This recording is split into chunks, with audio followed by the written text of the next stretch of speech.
Welcome, everybody, to another episode of Zig When They Zag, a show for business leaders obsessed with growth. Today, Kevin and I are going to talk about 5 marketing things you should be doing right now. Sorry, I was reading your cue card too. Yeah. Was I moving my lips? I messed that one up, didn't I? No, we're keep going. Cool, awesome.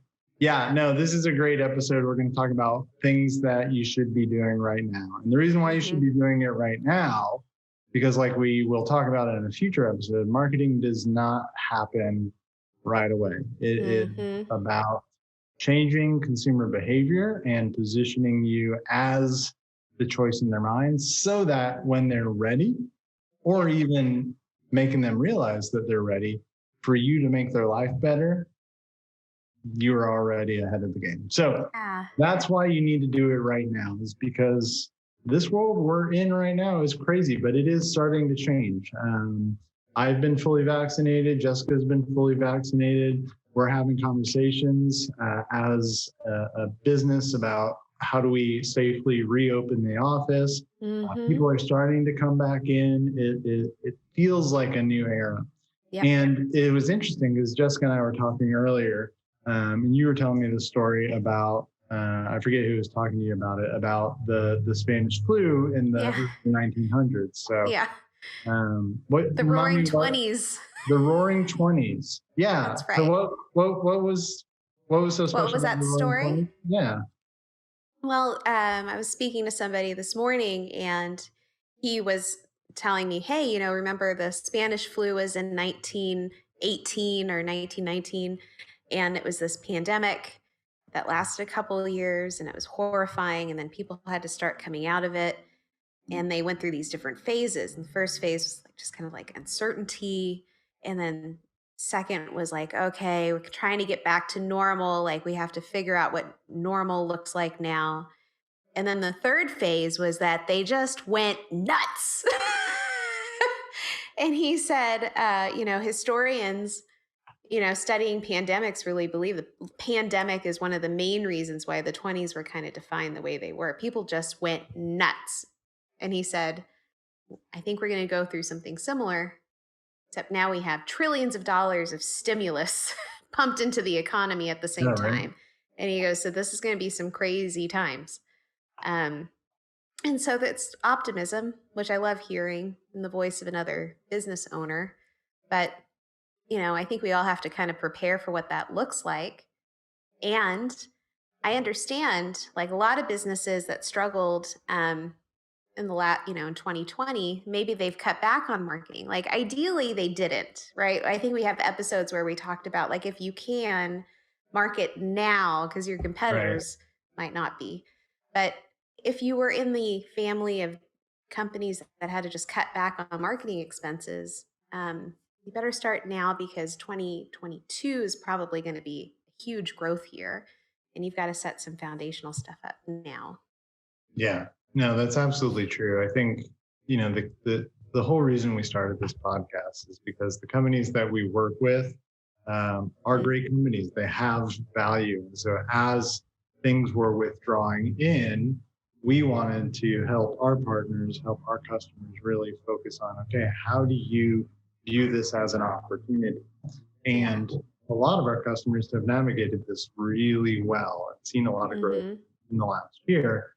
And it's sort of the flip side of that coin now, is what are the opportunities as people start to reemerge, and as all of that pent-up frustration, delayed purchasing, delayed projects, and added fuel of stimulus money.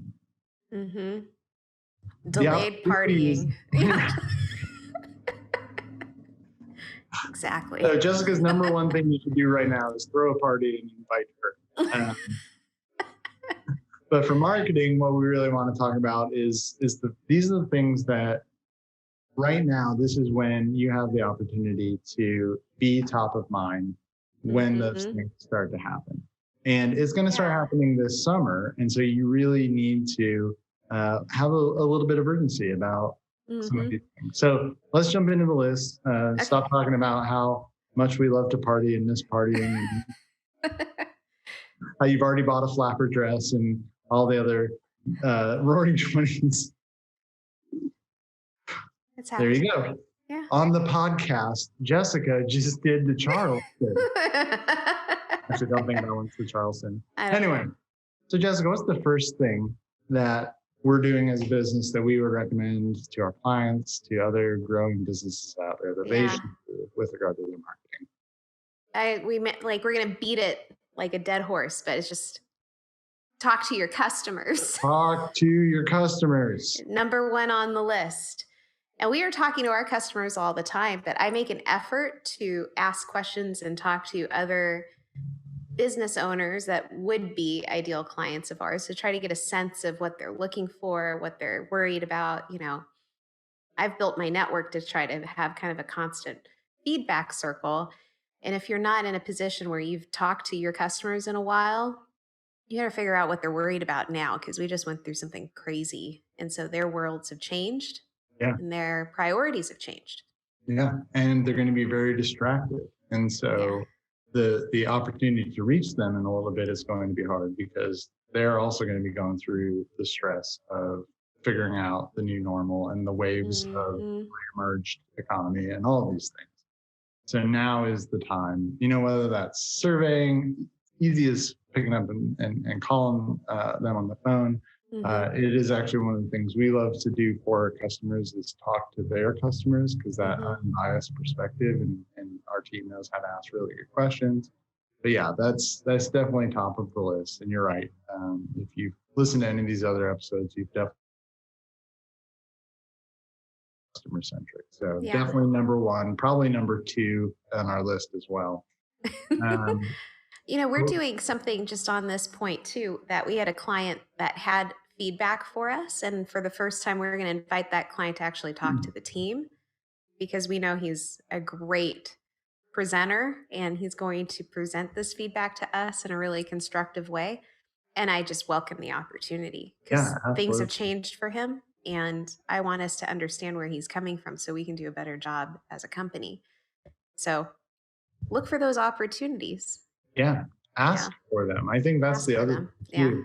Your customers want to know that you care about them. When I talk to prospects about interviewing, they're like, well, how are you going to get them to talk to you? I was like, people like that you want to talk to them. It's oftentimes that easy. Like, show an interest, ask their opinion, ask how you can make their life better. No one's going to turn down the opportunity for someone stepping in and saying, how can I make your life better?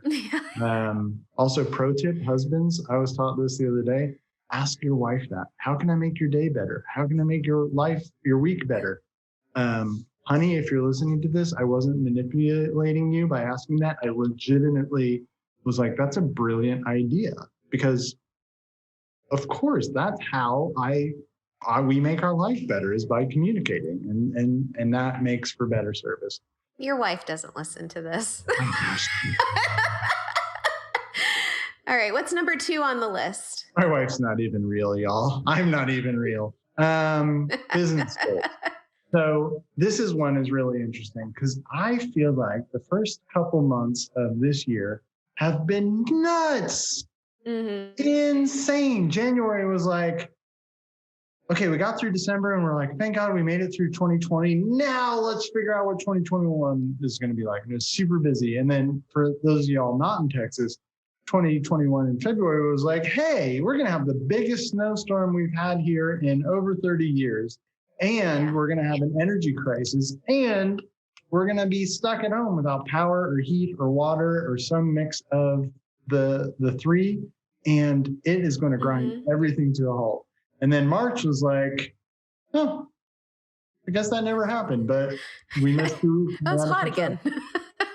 But seriously, like, we're going into April and I feel like it's January. I feel like we're finally having the opportunity to really focus on the year. And while from a calendar perspective, that's pretty rough, from a timing perspective, this is the right time to kind of think about, okay, what are my goals for the year and what really is going to help my business recover, right? Because it comes down to the fact that Like we can for sure design out the perfect system to market to the next level. That's a lot of what we do. But in the interim, a lot of the help in getting there is helping you prioritize what you do when. And Mm-hmm. so in the short term, really think about from a sales perspective, what's going to help you recover, right? Mm-hmm. So what are some of those things, think about that, Jessica, that come to mind in Yeah. terms of We were just sales talking strategy? about it too, like Sure. asking for referrals from your current customers, you know, figuring out what outbound strategies work well. As things start to open up, what is the networking and just the personal one-on-one opportunities to kind of build referrals back up and networking opportunities up again. So those are all like short-term things, things that people can start looking at right away that could make an impact on their business right away. Yeah. Whereas, as we talk about, marketing takes time.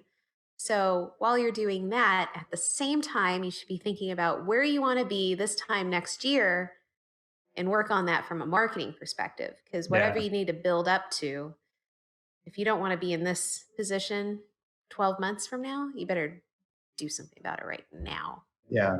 Now. For sure. So, really interesting sidebar, but if you struggle with the idea of asking for referrals or Mm-hmm. asking your customers for more work, I guarantee you it is because you don't know how to talk to your customers and you don't understand how they value what you do. And Mm-hmm. you should give us a call because we can walk through that process and help discover it and help you articulate the right ways to message your value, Mm-hmm. because the referral should be pretty straightforward. Hey, I know that together we've been able to do this. Mm-hmm. I'm looking for other opportunities to work with great businesses like you. Do you know anyone else who needs help with this thing? Mm-hmm. And the thing isn't, equipping your fleet with better tires. It is saving you money because of the bulk purchasing power of, maintenance on your vehicles. Like Yeah. frame it from their position. It is a game changer in terms of the confidence to talk to your customers. And trust me, if you need help with that, like I know it's hard. I know psychologically it's the hardest thing for a lot of people. Give us a call. We can get you on the right path to really being equipped and confident in how you do that. All right. End of Uh, sidebar. But and the greatest compliment is when you get a new lead and it came from a referral from an yes. existing customer. It's the best feeling. Yes. So you could fill your week up with contacting referrals from existing customers if you're not afraid to ask. Yeah. Yeah. No. Wow, we can beat all these So points to death. what's next on the list? Seriously, I can't talk about this enough. Get your website working for you. Mm-hmm. There's a couple different ways that people struggle with their website. One is they don't want to put money into it, or conversely, because they don't want to put money into it, they've tried to do it themselves. Mm-hmm. Nothing against homegrown websites. I've done it myself. I've built 2 websites for my businesses in the past. It's a fun learning process. The challenge in this day and age is that running an effective website, just the technology piece, is a full-time job Mm-hmm. because of the reactive stuff to threats, to security upgrades, to making sure that the widgets that you're using all work, and the proactive side of keeping up with design trends, ensuring that your website is still responsive as screen sizes change, to doing the proactive technical and back-end work to make sure that you are playing the game that Google makes us all play in order to Yeah. be relevant. That's just the back-end side.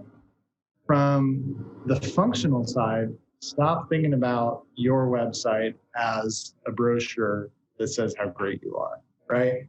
Like, Mm-hmm. think about this. If you were going on a date, would you comfortably be at dinner and be like, hey, read this about me?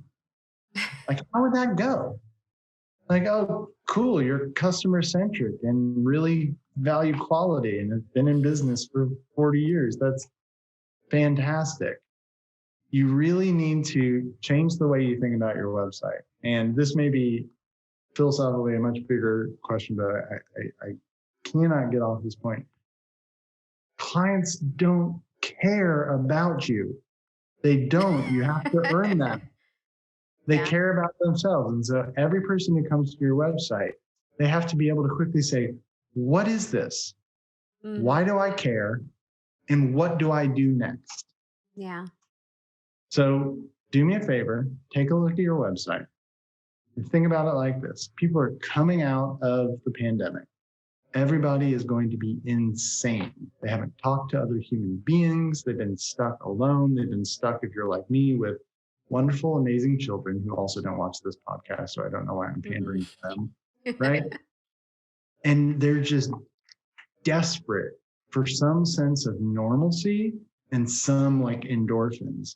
And the website is a great opportunity not to, play to those needs, but to reinforce what they're looking for by just doing that assessment. Like, they should come to your website and want to learn more because it's so relevant to what they're going through. Yeah.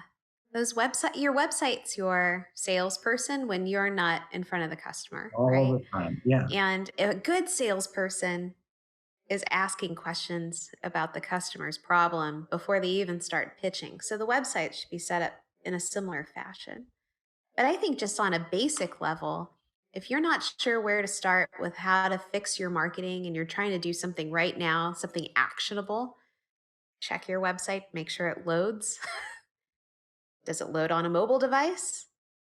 Is the content accurate? Because I don't know how many times we've talked to great businesses and they're like, we don't even sell those services anymore. They haven't updated their site in years and they just kept on doing whatever they wanted. And the website just stayed this kind of static, imperfect version of their company. So, Yeah, like a time capsule. yeah. So can people contact you from the website easily? And does all of that work?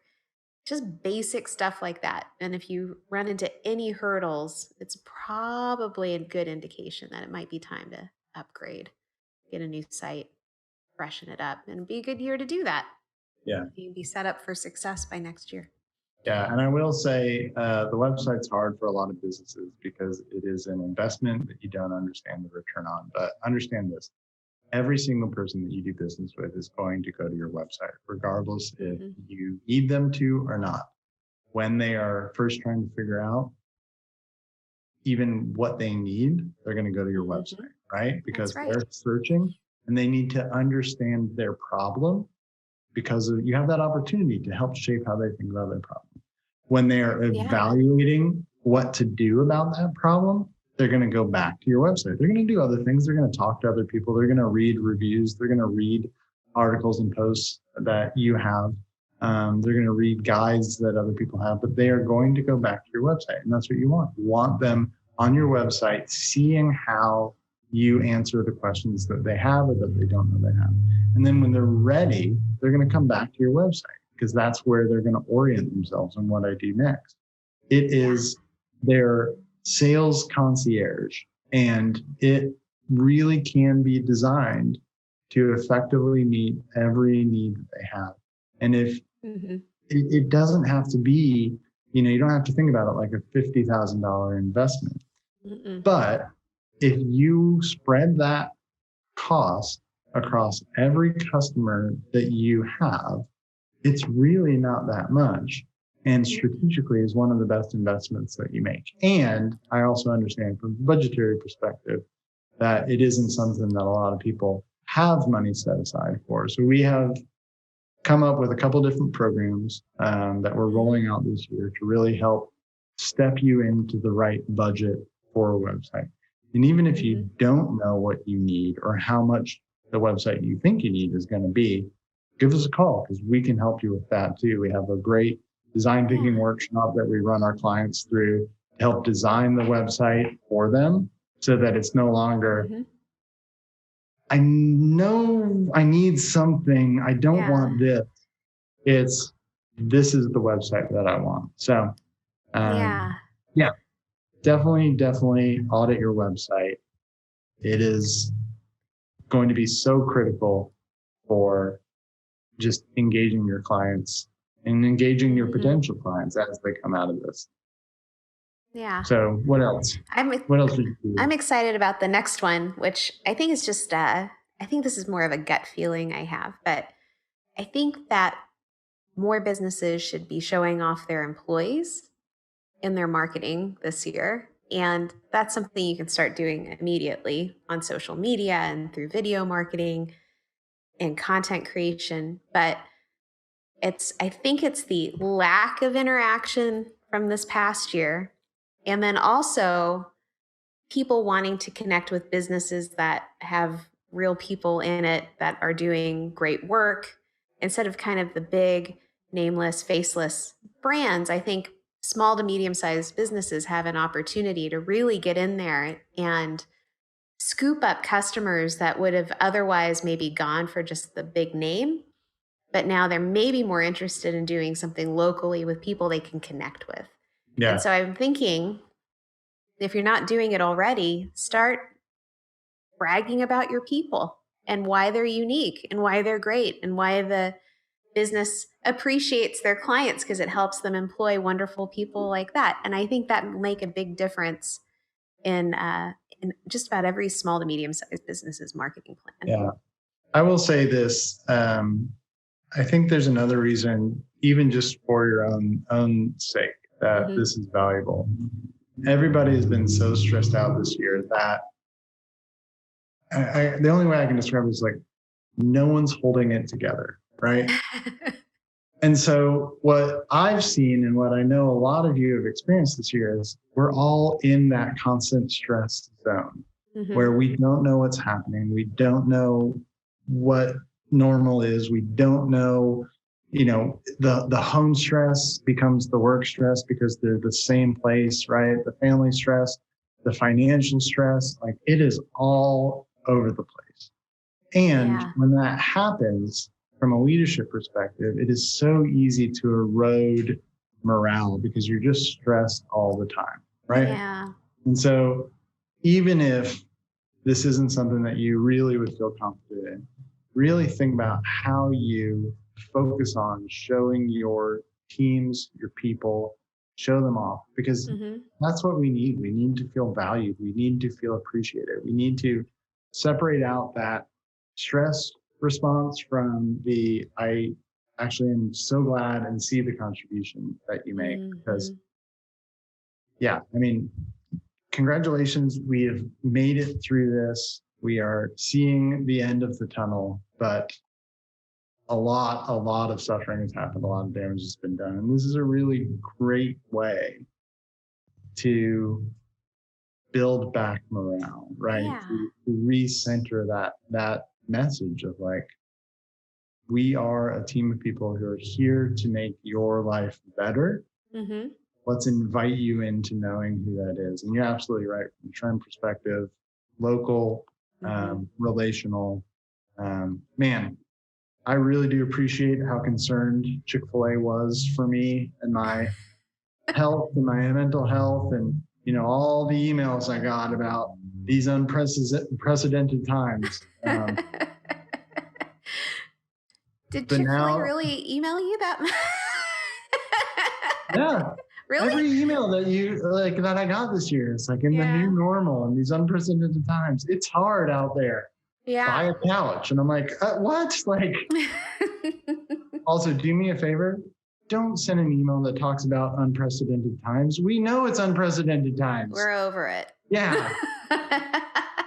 I was, and I Send an mentioned this email that says like, F this crap. Like, this morning when you popped into my office and I was telling you, Tab, the business advisory board that I get advice from, they're really like, you want to hold on to your people because like we said before, the roaring 20s are about to hit and the employment market is also going to get really weird and goofy when things get back to normal and people start spending their stimulus money or businesses start spending the money that they've been holding on to because they were yeah, trying to be conservative. And so having part of your marketing plan focused on your people makes a lot of sense for retention. So, Yeah. yeah. No, for sure. I think that you can definitely invest very well in that area, and it's a good thing to do. So, All right. We have one more on the one list. more, and this one's obvious, but it's easy. Outmarket your competitors, right? Yeah. Like, again, think about it not in terms of competitors of like, oh, I sell, Nissan versus I sell Tesla. Think about it in terms of what are your customers going to do without you? Are they going to go to someone else, or are they going to find some other solution, right? And talk about that. Don't talk about it in a derogatory way. Like, no one likes the bully, but the better you are at understanding how your customers think, they're talking about it again, understanding what they're looking at, right? How you position against your competitors. And the more that you get in front of your customers, the more likely you are to win, right? One of our client success managers said the most brilliant thing, right, when we were eating lunch today. And he said, yeah, I mean, we should talk to our clients because they probably have competitors that struggled or maybe went out of business. And Yeah. there's a bunch of orphaned customers Yeah. looking for a replacement, you know? Yeah. And I was like, that's so true. Like, we should be really encouraging them to get out there right now. If they're not doing, if they're doing the minimum, do more. Yeah. And I know I look at our competitors and I think, what can I do that's just a little bit more than they're doing so I can make sure everybody knows we're strong, we're here, we're ready for business. Like, we've been growing and we're ready for you. We're not having to ramp up. We're good. Yeah. So there's a lot of things that you could be saying in your marketing indirectly by just doing more of it right now. Yeah. And also, little secret for the listeners, keep an eye out for the hot dog marketing helicopter you're going to be flying around the skies. Talking about out positioning your competitors. No way. But I thought, but you promised that we'd get the helicopter. Damn it. No, it's not happening. Not this year. Not this year. 2021 is not the year of the helicopter. Okay, got it. Yeah. Yeah. But seriously, like, this is prime opportunity. And like Michael Scott said, you miss 100% of the shots you don't take. Yes. Wayne Gretzky. All right. So to conclude, we've got 5 marketing things you should be doing right now, which is talk to your customers. Oh, you want to do it? I want to do it. Talk to your customers. You do it. Okay. Set business goals, right? Plan again and invest in sales right now. That's part of 2. Fix your website. It doesn't have to, like, even if it just needs a refresh, it's dusty. Fix it. Show off your people. Show them that appreciation. Show them how strong you are. Really connect the value you do to the people who deliver that value. And then show up, out-compete, out-market, and win. Like, this is the opportunity to get customers, and there's no better time than right now because people are ready. They are getting ready to go crazy. They're getting ready to spend money. They're getting ready to start back up, and the world is different. They're coming out of the cave, and they need someone to point them in the right direction, and that should be you. That's awesome. Well, thank you for this. I think this is a good topic and super timely. So, do we ever have bad topics? I feel like you say that at the end of every episode. I'm just kind of waiting for you to be like, man, this was a bad topic. I really regret the last 30 minutes. Hi, welcome to Zig When They Zag, where today we're going to talk about the worst thing in the world, and you'll probably not make it to the end. Yeah, I can see that. All right. Well, thanks, Kevin. And we'll see you at the next episode, all right? Cannot wait. Bye. Bye.